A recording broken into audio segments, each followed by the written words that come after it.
Welcome everybody. I prepared a speech. For those of you who know me, I'm uncertain about the length of it. But if you start going back to the bar, then I'll know what my cue is. So, why stop now? Why stop now? Maybe in the end you have the answer. Maybe not. I want to share with you 10 observations of a former director.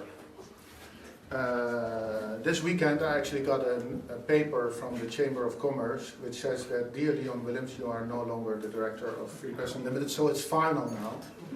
I'm a former director. I was talking to my wife the other day, yesterday actually, and we were trying to find out, and there's actually people here who know that, but I'm estimating that I have been leading organizations and newsrooms for 25 years. Actually, more or less this month. So I was starting to be a leader at the editorial newsroom of a current affairs program at the Dutch Public Broadcasting, and I'm very honored that Leo Schenk is here, my former boss. Welcome, Leo. And I want to tell you a little bit about the paradox of being called director, because it's a very paradoxical story. But of course we're here to mark that I decided to stop. So I need to thank also a few people. So we're going to see how that is going to intertwine with each other. And the first thing I have to do is to thank the people who selected me. And luckily, also two of these people are here as well, namely Gerrit Valk, who was the head of Press Now, Board of Oversight. And I think, but I'm actually not sure if I can disclose this information, and Beta, you have to tell me. I think Beta, You already did it, so. Beta was part of the selection committee, which selected me to be director of Press Now. And then after that, very shortly, Free Press Unlimited had a flying start. We had a name, a logo, an ambition, and a willingness of all staff to buy into the experiment and work towards the future. We got easily recognition abroad. Actually, very interestingly, I was elected member of the steering committee of the Global Forum for Media Development. And the pitch I made was, we are a small organization, and I think there are many other small organizations around the world, and we aim to represent them. That is how I was elected, and little did they know that we would become so big by now. Maybe they regret it. But what also many don't know is that when we started Free Press Unlimited, we started with an enormous deficit. And it was quite substantial.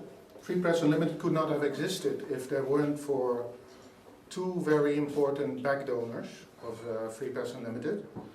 And I want to thank them, because if it hadn't been for the continuous support of Foreign Affairs, at that time Letitia van As, Marion Derks, Leon Alveer. Today with us are Hans Wesseling, the UNESCO permanent representative, Frederik Kwispel, but also Davy van Weer, Koen Davidsen, Irma van Duren, Peter Derkho, Lotte Hofstra, Douwe Buseman. Allemaal vrienden die ons hebben geholpen. English. Oh, sorry. Yeah. But that's another reason why I have to step down as a director. I get confused. The other organization was the National Postcode Lottery, and many people there have also been instrumental in saving us at that time, because if they hadn't done that, Free Press Unlimited would not have existed. So here's number one observation of a former director. You need some luck. Number two, the power of a story. When you are a director, you're also raising funds many times. So people think that you have to demonstrate how cool you are, how quality you have, etc. But the best memory I have is a memory that I got from my experience working with Radio Dabanga. Kamal Elsadig is here, the editor-in-chief. Many thanks, Kamal, for your leadership, but above your friendship. It wasn't the case, the quality of Dabanga or the ethical journalism that made the story.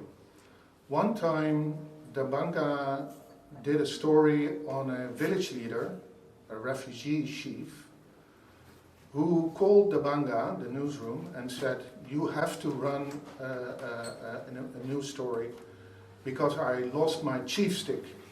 In Sudan, when people have legitimacy and they're a leader, they have a stick with ivory tip, and if you lose that, you lose your dignity. So the village leader had left his stick on the front of the door, nobody knows why, and he didn't find it the next day. So he called an aspiration to the Banga and said, "You have to run an information service. I need my stick back. I cannot represent my people."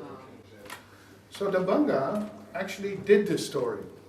They ran the story, fait divers, and what is the lot of a good story? One day later, the village chief said, "This morning I left my home and my stick was in front of my door, and I have to thank the Banga." I told this story to 5 different donors. The story was worth $1.5 million. We got for this. So number 2, don't lose your narrative structure. We are all children of Hollywood. Third story, joint imagination. When the Arab Spring happened, we were not in Syria. We were late. So you know this feeling, and many people here work with NGOs, and you're late. So what do? So Betta and I went to Lebanon, and we talked to almost 150 people who all had ideas of what to do. And we talked to them, and after 1 week, we talked to each other. Betta was having meetings, I was having meetings.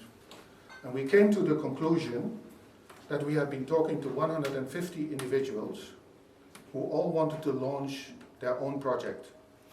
Many of them were actually part of 3 different projects, people that we all met in the same room, and everybody was trying to get money. So that is when Betta and I sat together and say, okay, so we will start a project on how to do cooperation. So the cooperative news exchange program that we started at the time still exists today. Betta is still doing Syria. But the point I'm trying to make is that often people try to put you in a box and say you have to do this, or we should do that, or we should do that. And so my third point is stay out of the box that everybody tries to put you in. Stay out of the box. Trust. Number 4. Who do I trust? I was born in a family that was broken, and so it's difficult to trust. You grow up and you try to please people, you want to avoid hubris, you're somewhat insecure. But that doesn't work when you want to become a leader, because people want you to dare to experiment, they want to dare to fail, dare to hire someone, dare to fire someone. And I must thank one person who in the back has always supported me to find myself. That is Carina Benninga, who was, and if it ever happens and needs again, will be my coach. Because she taught me, point number 4, trust yourself. And then, intuition. Someone just said to me, you like jazz, is that also the way you led Free Press Unlimited? I think an argument can be made. But in a good jazz piece, you have an improvisation, but you go back to the tune in the end. So I want to share with you the story of a drunken person from Kazakhstan. As we all know, in the Netherlands, drunken people and children speak truth.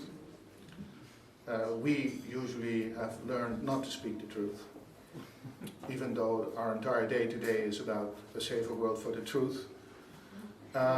So we went to Kiev in 2014. The MH17 had just been downed, 296 people killed, 198, maybe I'm wrong with the numbers, I'm never really very precise. Dutch people died. It was a shock, and we had a conference in Kiev trying to determine what can we do about the increasing power of Putin. It was an initiative that was supported by the staff of Free Press Unlimited, and we ended up with 150 people, and after the formal ceremony there was an opening reception, and an opening reception in Eastern Europe started with a table that is, I'm not lying, I'm really not lying, from here, this podium, till the end of that podium, filled with small glasses of vodka.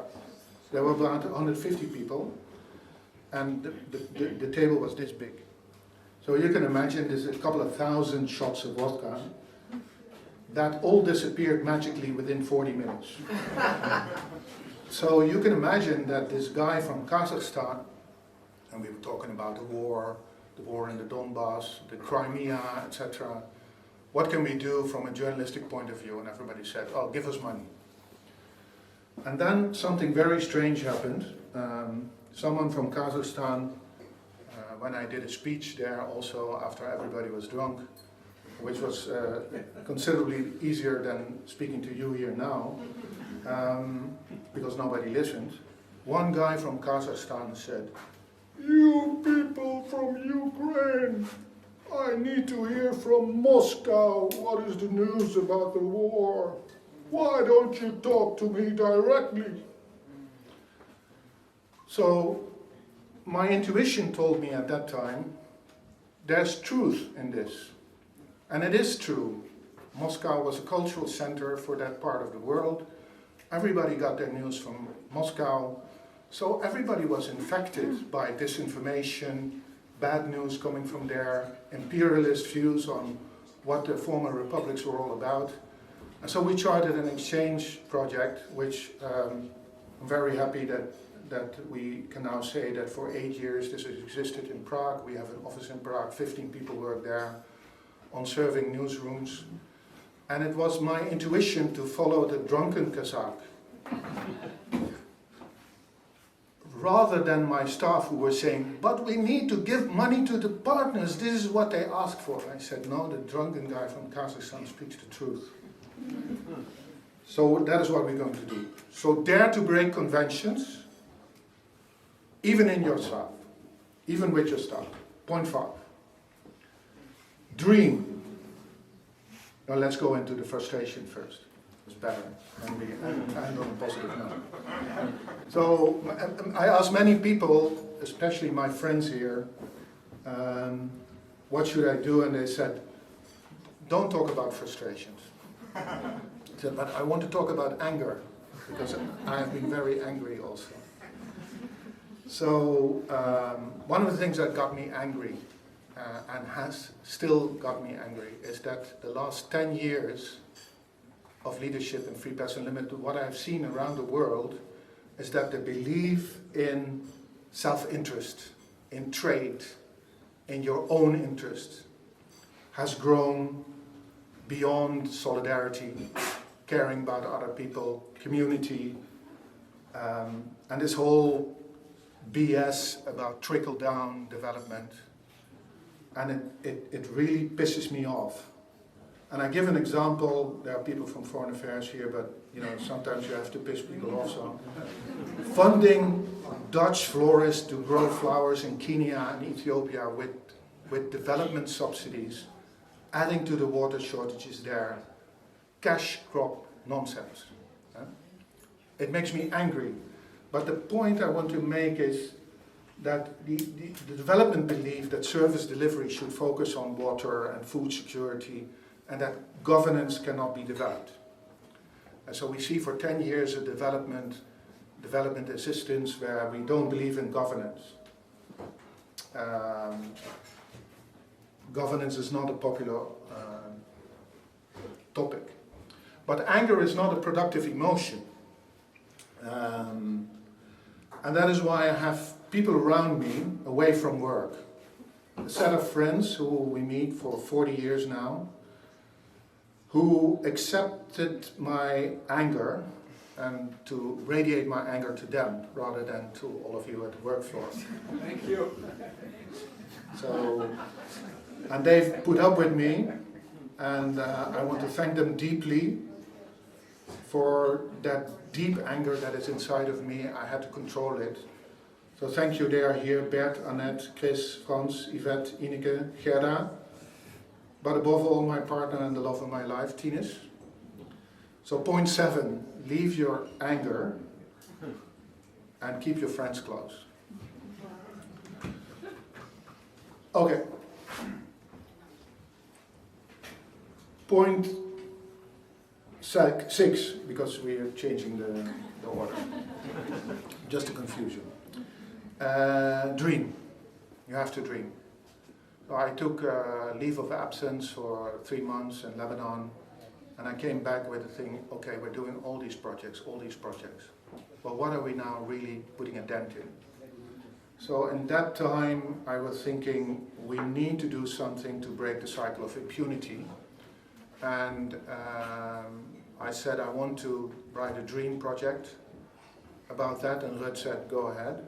Thank you, Ruth. And that is what we experience today. So this happened 4.5 years.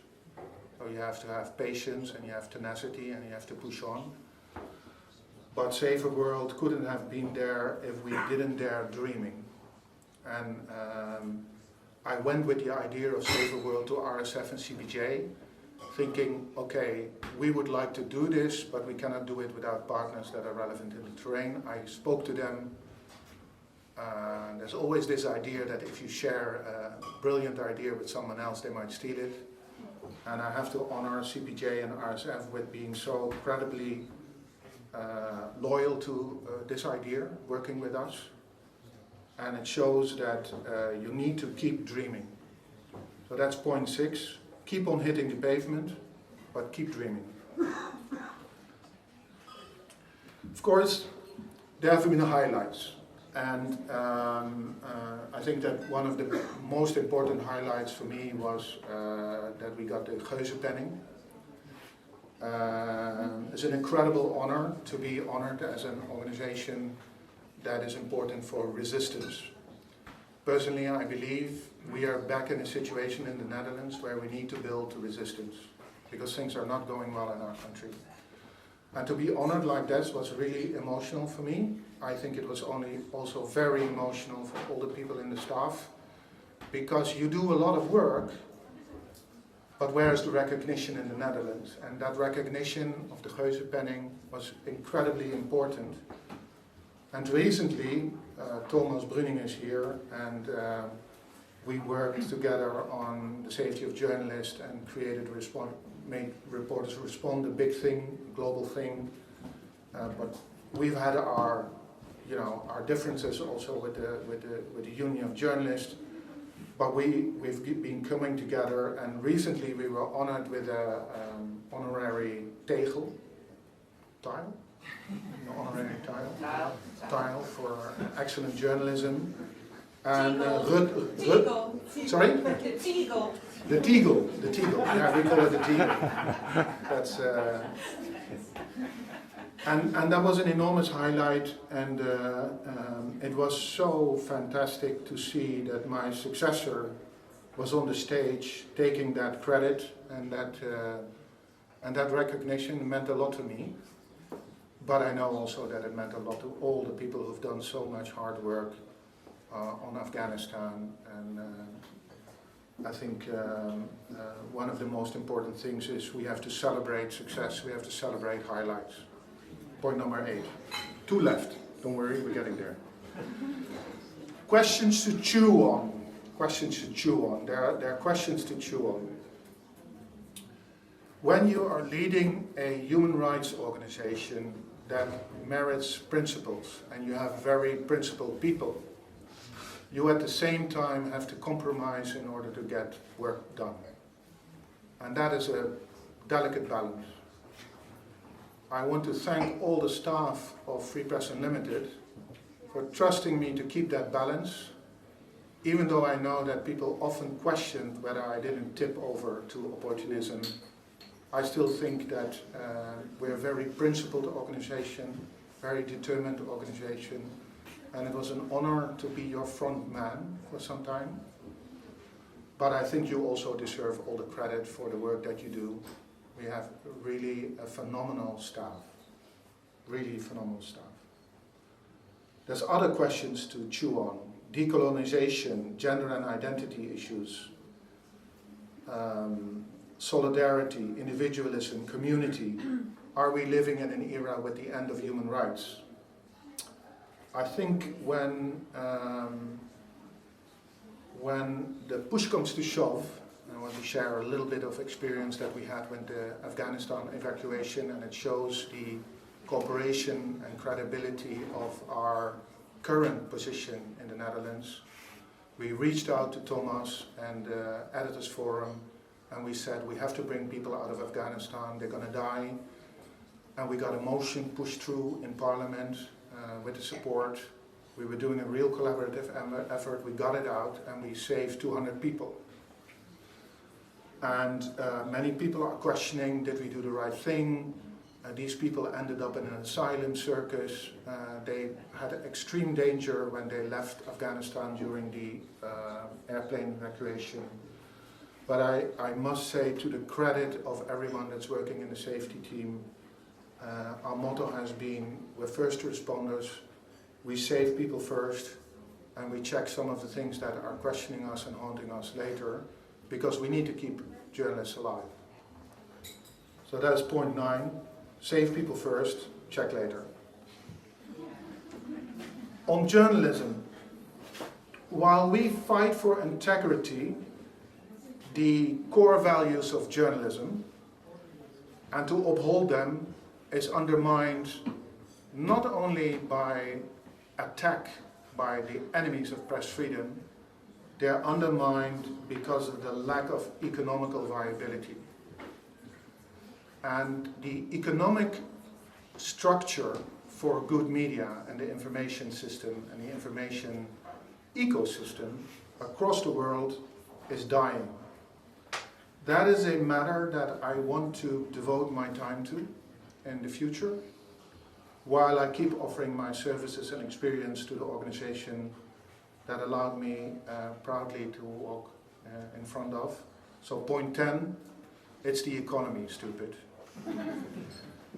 Okay, now I also thought about, I need a kind of a formal thing, an imaginary thing, which is handing over the formal reins to my successor. So Ruth, will you please come forward?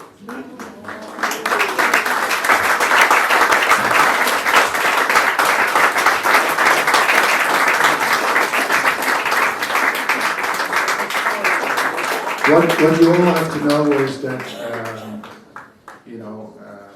that I couldn't have done these 10 years without Ruth by my side. So I was never the only director, really. And I want to thank you for all the work that you did behind my back. Which is easy, by the way. And preventing me from the wildest dreams that I had that weren't really realistic. Hiring some of the people that I wanted to hire that weren't a good idea.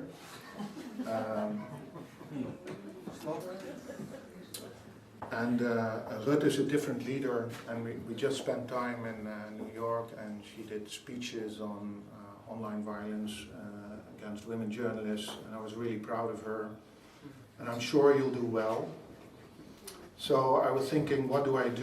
I need a kind of a symbolic gesture. So one day I was at the US Aid at a place where there's no restaurants in the neighborhood.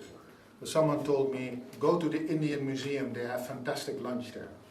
So I went to the It's a fantastic lunch. So whenever you're in Washington, go to the Indian Museum.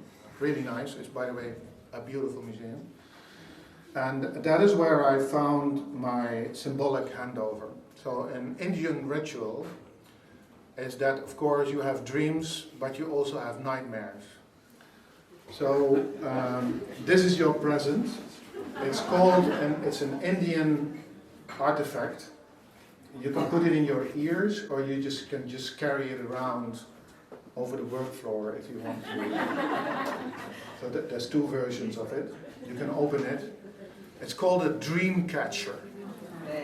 And so the dream catcher is an artifact that if you have it in your ears at night, it prevents you, because the nightmares will not go into your head, but only the good dreams will remain with you.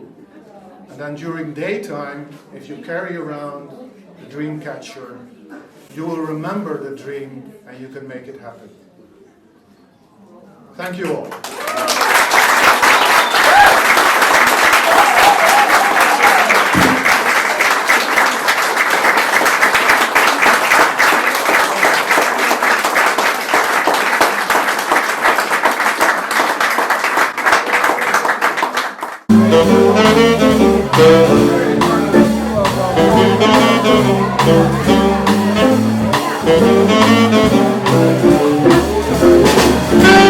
Good evening, everybody.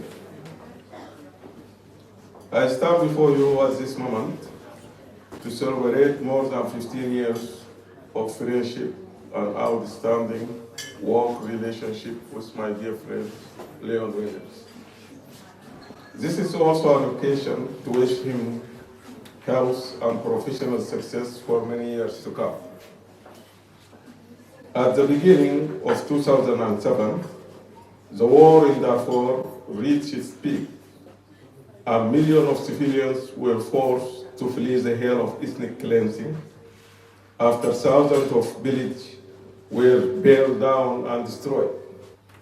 The global media was reporting stories and testimonies of survivors, reflecting the scale of human tragedy to the world public opinion. Meanwhile, local Sudanese media, including radio, television, and daily press, were lying, falsifying facts, and spreading government propaganda. The only newspaper that tried to honestly report the situation in Darfur was Al-Ayyam, which was an independent daily where I worked as a journalist. This newspaper was punished for its moral stand and was suspended from publication for several months. In this sad moment, Leon Willems visited me in 2007 in my office in Al-Ayyam in Khartoum. We had no previous knowledge of each other, and the only link brought us together is that we were both professional journalists. That bond was enough, because common concern and mutual understanding always exist among journalists. That meeting was the best moment for Radio Dabanga as a media project to transmit independent news and information to the Sudanese public and to inform them of the reality and the scourge taking place in their country. It was also meant to enable the world to hear the voices of the victims and their story directly from an independent Sudanese media outlet. The project also aimed to enable us, as Sudanese journalists, to relay news and information that the regime denied us the right to publish.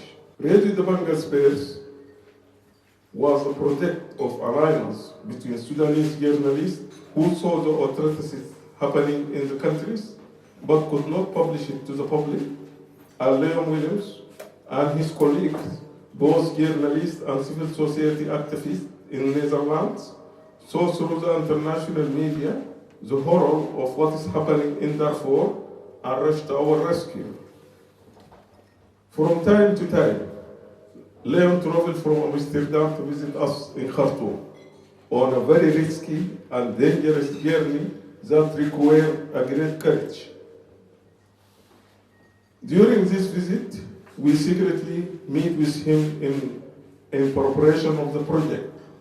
In summer 2008, I and a small group of journalists met in a secret training session in Khartoum, led by Leon, and during that meeting, the name Radio Dabanga was agreed open as a local name typically used in Darfur. I remember Leon writing on a piece of paper, Radio Dabanga, news from the heart of Darfur. And that was the radio's first slogan.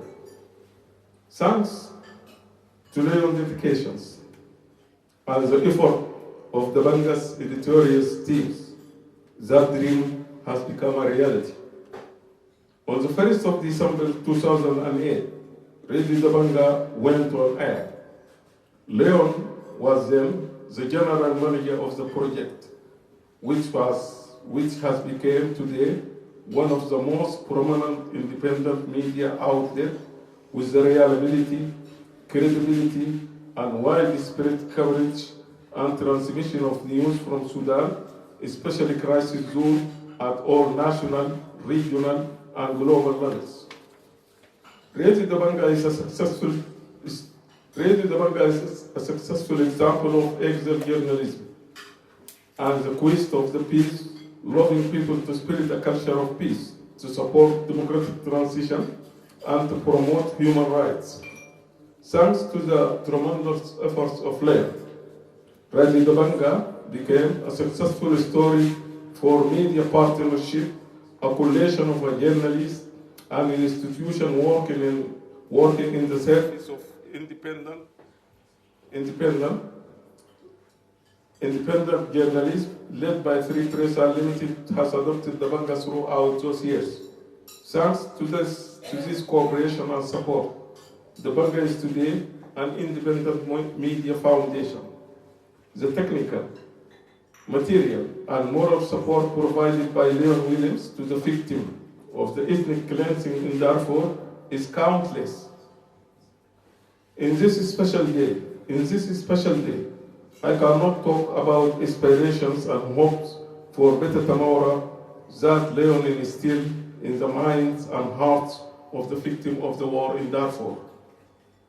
Nor can I remember all the details and imprints left by Leon and shaped the world of journalists during the limited time in which we have worked together, whether it be through Dabanga as its founder or his support of journalists around the world.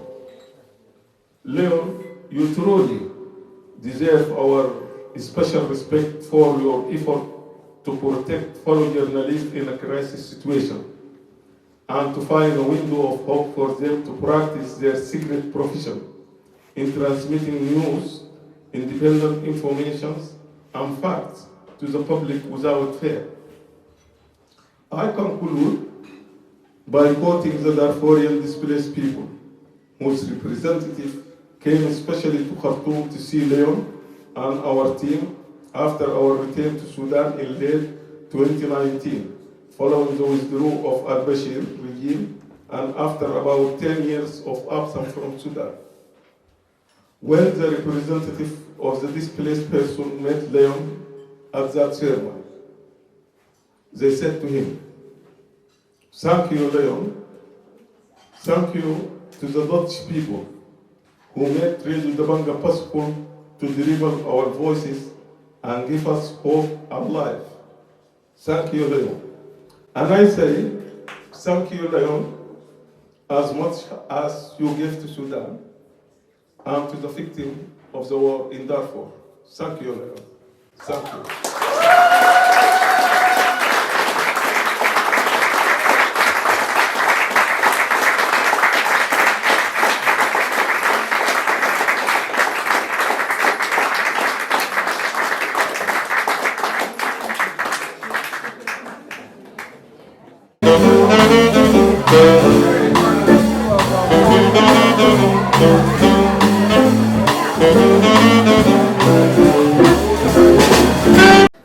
How can anyone replace Leon? being the convincing person he is. Leon breathed press freedom and journalism. So let me try to break down 11 years, an amazing journey, into two defining passions of Leon that I see in you, but I think everyone here sees in you. The first one, and the foremost one, is Leon, the press freedom advocate.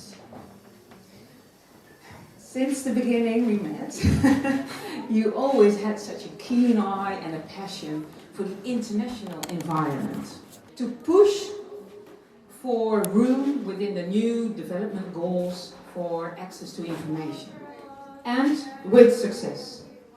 And with UNESCO, you advocated for a uniform system to monitor violence against journalists. Actually, you're never without words when it comes to this topic, and you have always an opinion ready. In fact, you have a strong opinion about everything. But you always keep the mission of Free Press Unlimited in mind when you're stating your opinion. Your passion is without a horizon, it's not without a horizon, because you know what success looks like. And to get there, you're able to gather around you people who actually support you in this endeavor. You said it yourself, you're a dreamer. You dreamt of great things to boost press freedom. For instance, you wanted a global network with huge influence. You wanted to have a news program for kids, for children around the world.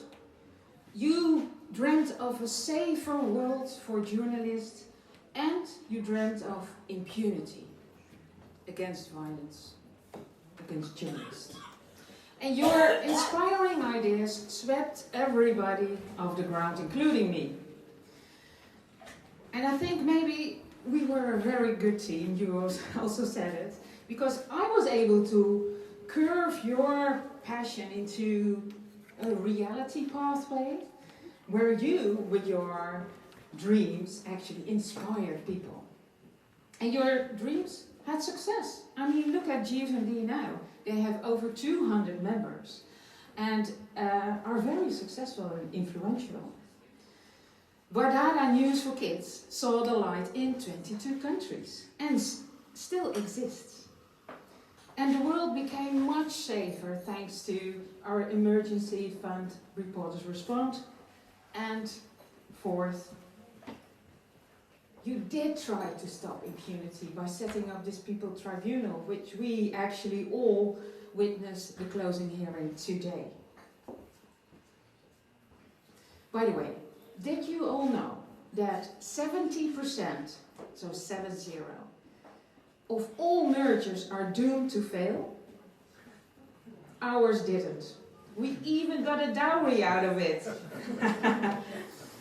And do you remember, Leon, you actually mentioned it yourself, of course you remember the prestigious award Geuzenpenning in 2015. Annabelle was one of the heroes actually who witnessed that. It was so precious, this penny. You put it in a safe. Guess what? It's still there. Secondly, what? You lost the key. Yes, we did. So it will be safe forever. But secondly, Leon, you are the visionary. You travel around the world, you're literally everywhere, picking up the trends and coming back to the office, sharing, as the only person within Free Press Unlimited, sharing it with the whole organization. One of those trips, when you returned, you mentioned to me the word media viability. That is going to be the most important challenge of our work. And it was years ago. And nowadays, media viability is a buzzword. You cannot go to a conference or a meeting, everybody is talking about it. You also saw the potential of a leak platform. with direct links to media, because there are a lot of link platforms, but not directly with journalists and media. So the Dutch public saw light. And we were able to scale it up in 3 other countries, Mexico, Indonesia, and Ghana, all with good success. You also realize that journalists are in dire need of an idiot-proof tool to keep them safe on the internet. And the Net 8 kit was born. So with your sometimes crazy ideas, we as an organization were able to stand out. We still do.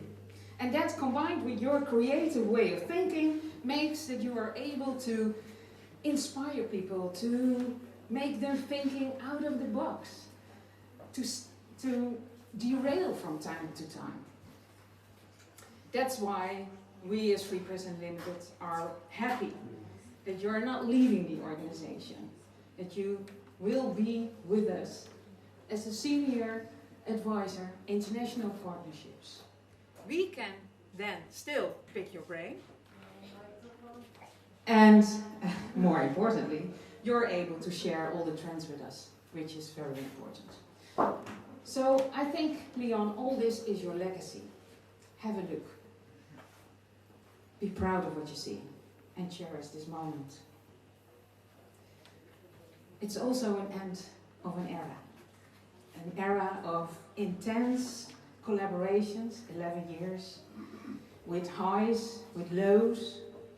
We stood by each other and helped each other to keep moving, to persevere, to cry, to laugh. We did have some great laughs, to celebrate our successes. So I sincerely thank you for these years, for these intense years, but I loved it. For me, they were a great learning curve, and I wouldn't have missed it for the world. I hope that we will continue our discussions together, you being the critical as ever, me being the practical. But all in all, Leon, you're a very sensitive and loyal person, and it's been an honor to work so closely with you.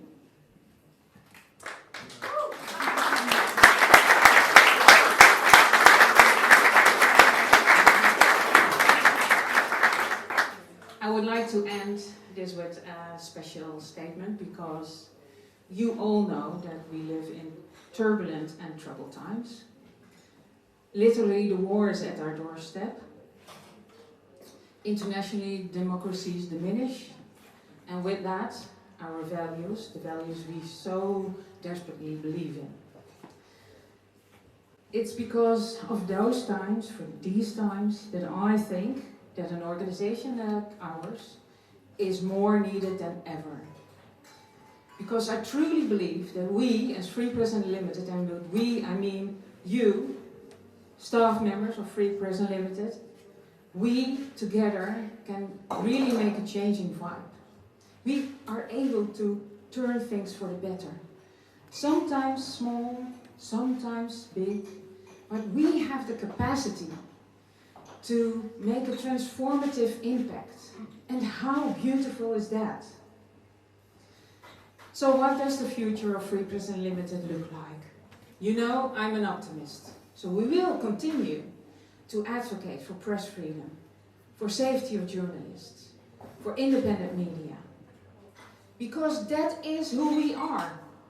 That is what we do, and that is what we stand for.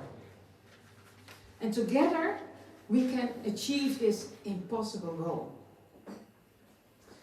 So let me please end this with famous words of Francis of Assisi, who said, "Start by doing what is necessary, then do what is possible, and suddenly you are doing the impossible." So I don't know if you have a glass, but let's raise a glass. Let's raise a glass to Leon, to Free Press Unlimited. Let's do the impossible.